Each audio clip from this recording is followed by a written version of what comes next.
సాక్షి మీడియాకి కాదంబరి జత్వాని 50 కోట్ల రూపాయల లీగల్ నోటీస్ ఇచ్చింది. పరువు నష్టం దావా కేసు వేసింది. గత కొన్ని రోజులుగా కాదంబరి జత్వాని ఈ విధంగా లీగల్ నోటీస్ ఇద్దామని చెప్పి ప్రయత్నాలు చేస్తూ ఉంది. కొంచెం లేట్ అయింది యాక్చువల్గా. నేను గతంలో కూడా చెప్పాను, వారం నుంచి ఇక్కడే ఉన్నది ఆవిడ విజయవాడలోనే. అందులో 2 విషయాలు ప్రధానం. ఒకటి, తాను ఇచ్చినటువంటి ఫిర్యాదు మీద ఎఫ్ఐఆర్ నమోదు చేయించాలి పోలీసుల చేత అనేది ఒకటి. రెండవది, సాక్షి మీడియాలో ఇష్టారాజ్యంగా తన మీద కథనాలు వేశారు, చర్చా కార్యక్రమాలు పెట్టారు అని చెప్పి.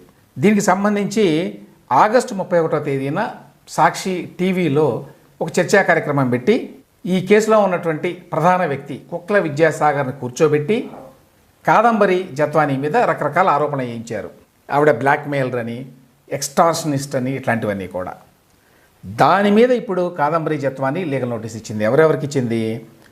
సరే, జగతి పబ్లికేషన్స్ అంటే సాక్షి పేపర్ అన్నమాట. వారితో పాటు ఇక ఆ పేపర్ ఎడిటర్ వాళ్ళంతా ఉంటారు. వాళ్ళు కాకుండా కుక్కల విద్యాసాగర్కి ఇచ్చింది. ఆ తర్వాత ఈ సాక్షి మీడియాలో వచ్చినటువంటి వీడియోలన్నీ ఎక్కడున్నాయి? యూట్యూబ్లో, ట్విట్టర్లో ఉన్నాయి కాబట్టి వారికి ఇచ్చింది.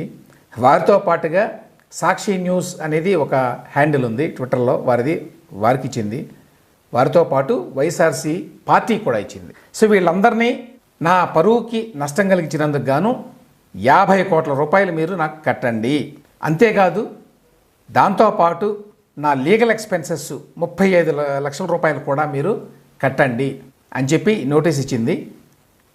ఈ నోటీస్కి మీరు వారం రోజుల్లో స్పందించకపోతే, అంటే 50 కోట్లు కట్టకపోతే, అలాగే అదేవిధంగా ఈ నోటీస్ ఖర్చులు 35 లక్షల రూపాయలు కట్టకపోతే నేను కోర్టులో ప్రొసీడ్ అవుతానని చెప్పింది ఆవిడ.